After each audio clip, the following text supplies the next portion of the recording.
Սիրում են, իսկապես Նույնիսկ հավատում Ադրբեջանի են։ մասին չեմ էլ խոսում, գիտեք ինչ բանը, պրոպագանդա է գնում Իհարկե։ Փաշինյանի։ Անթակույց, բաց, պրոպագանդա, Ոչ թե որ որտեղ բլոգերներով, եթե Փաշինյանը չանցնի, ձեր ի՞նչ գործ, Փաշինյանը կանցնի Պողոսը Ես Պետրոսը։ դες ավելին ասեմ, եթե դուք հետևեք իրենց սարքած, իսկ հիմա իրանց թիվը մի քանի անգամ մեծացել է, հուսամ մի օր առիթ կունենանք սրա մասին խոսելու,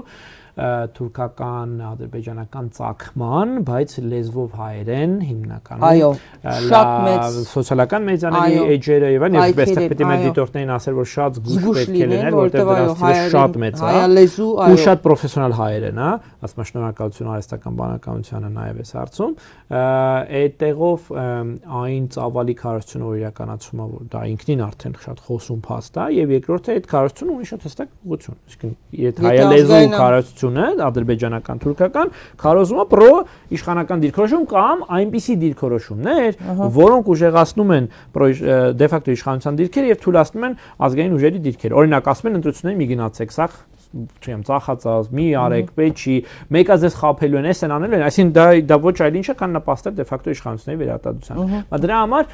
էլի նորից պիտի այսպես ռետորական հարց հնչեցնենք։ Եթե կա բացահայտ աջակցություն,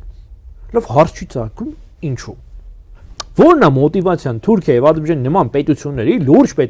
լուրջ, շատ լուրջ պետությունների, մեծ ճշտամական պետությունների աջակցել են խաղաղության համար, հայերի բարեկեցության համար, մարդ, որը հենց հիմա մարդ է շարունակում